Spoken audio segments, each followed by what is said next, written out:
예, 과학의 진실과 오류 5주차. 지난 시간에 6교시에 프톨레마이오스의 천동설에 대해서 공부했습니다. 이제 7교시에는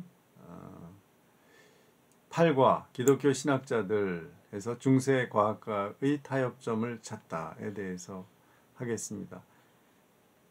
이 내용은 과학적이라기보다는 주로 이제 신학과 연관되어서 그 신학자들이 어떻게 그 당시까지 전승되어 오던 그리스와 로마의 뭐 과학이나 논리학이나 이런 것들을 어떻게 수용해 갔나 역사적인 접근을 이야기하는 겁니다.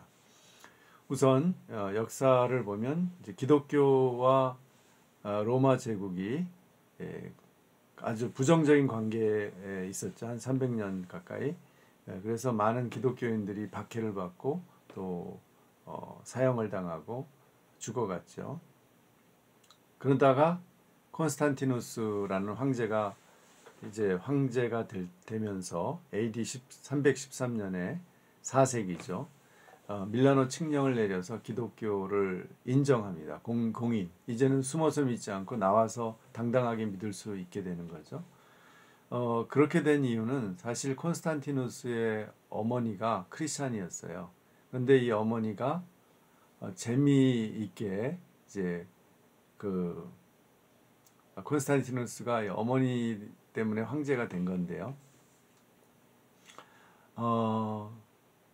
콘스탄티누스의 황제 콘스탄티누스 아버지가 로마의 장군이었는데 장군 시절에 그 서쪽에 그 자기 주둔지에 있는 그 이제 여인숙에서 이제 뭐죠?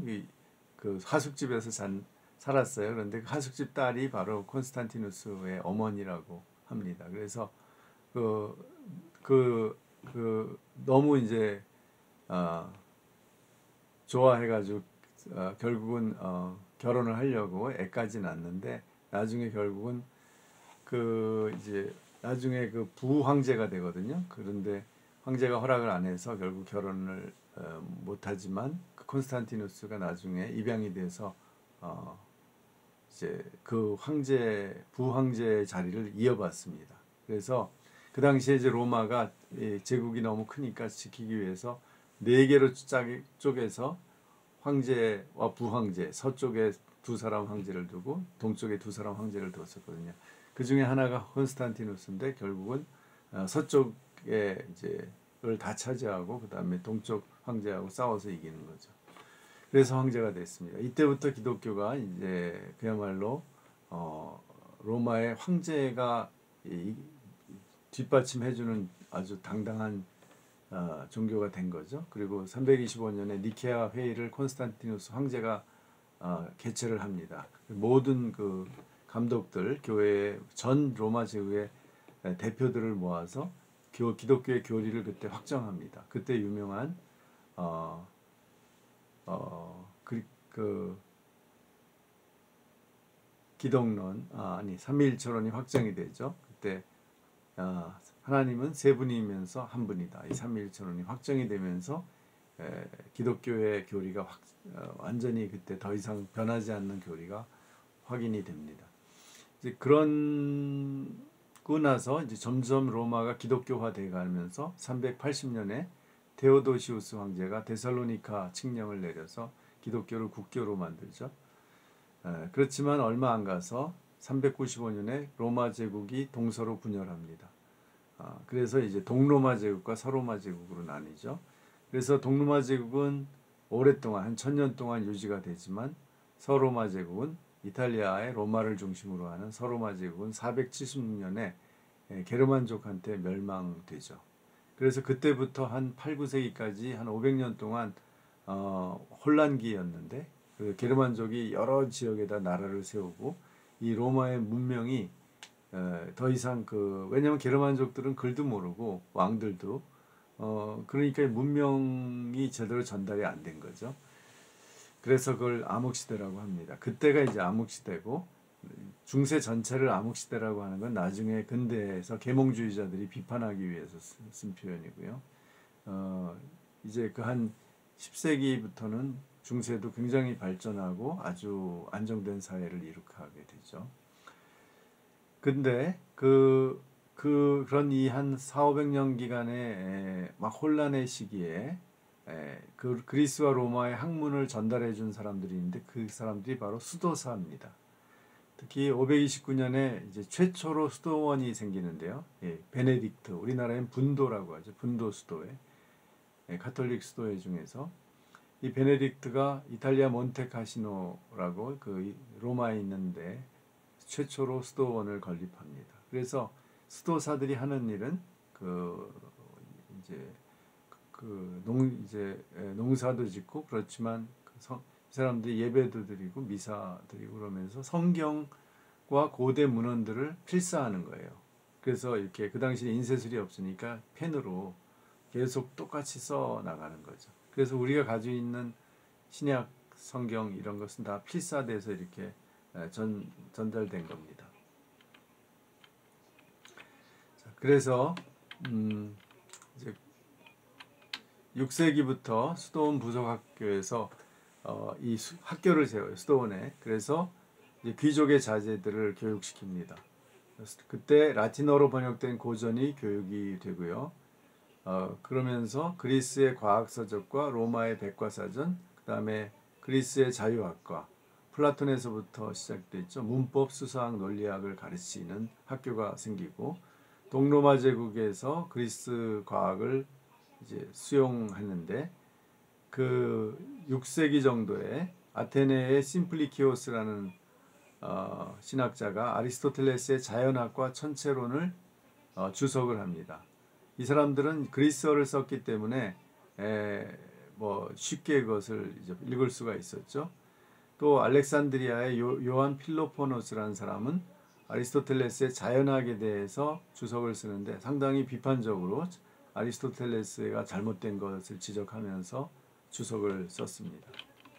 이게 이제 동로마에서 일어난 것이고 이제 서로마는 문제가 그리스어를 이들이 잘 몰랐거든요. 라틴어를 알고 라틴어를 사용하니까 그러니까 굉장히 그 그리스 원전을 읽지 못하고 대충 읽거나 정확하지 않게 대충 읽거나 누군가 번역을 해줘야 읽을 수 있는 거예요.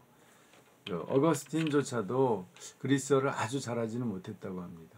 그래서 아우구스티누스가 4세기에 이제 이 신플라톤주의 철학을 이 사람은 아주 심취했었는데 이제 그 플라톤주의자들이 말하는 이데아를 천국하고 비교해서 바로 영원한 세계, 변하지 않는 세계라고 해석을 했고 그 다음에 데미우르고스가 플라톤에 나오는데 이 신이 이 세상을 카오스라는 재료를 가지고 이데아를 보고서 만들었다라는 그 신인데 이것이 이제 일종의 인격을 가진 그 신이죠. 그것을 기독교의 하나님, 창조신에 정확히 같지는 않지만 비슷한 어떤 형태로 생각을 한 거죠. 연결을 시켰다는 거죠.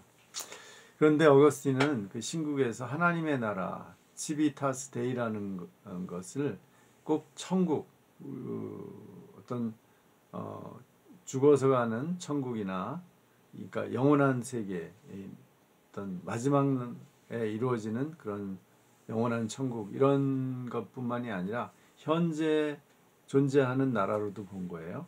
그래서 이 역사를 신국론에서 하나님의 나라와 땅의 나라가 대립하는 것으로 봤어요. 치비타스 데이하고 테레나 시비타스하고. 그래서 이 두 나라는 세상 마지막 날까지 역사 속에서 공존하면서 가는 겁니다. 근데 그 원리가 달라요. 신국 하나님 나라는 하나님을 사랑하는 것이 아모르 데이가 원리예요. 그렇지만 이 땅의 나라는 자기를 사랑하는 인간의 자기예요. 아모르 수이에 의해서 건설된다. 그래서 이 두 나라는 서로 배타적이다. 그래서 이걸 통해서 뭘 얘기하려고 했냐면 로마 제국이 그 당시에 이제 게르만족의 공격을 받아서 무너져가고 있는데 로마 제국을 하나님의 나라라 동일시하면 안 된다는 거죠. 로마 제국은 하나의 이 세상의 하나의 제국이고 비록 기독교를 국교로 택했지만 세속적인 나라고 그러나 그 안에 있는 진짜 하나님을 사랑하는 사람들의 나라 그거는 끝까지 유지된다라는 거죠.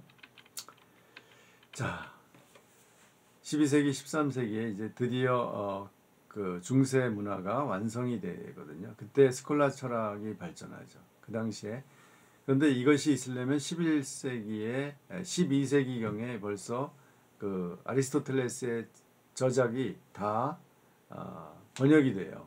근데 그리스에서 되는 게 아니라 그리스어에서 이미 아랍어로 됐다가 이제 십자군 원정 때 이 서유럽의 기독교인들이 왔다 갔다 하면서 그걸 많이 가져옵니다. 그러면서 아랍어를 또 배워서 라틴어로 번역을 하는 거죠. 그래서 아리스토텔레스는 그 전까지는 2권밖에 번역이 안 됐어요.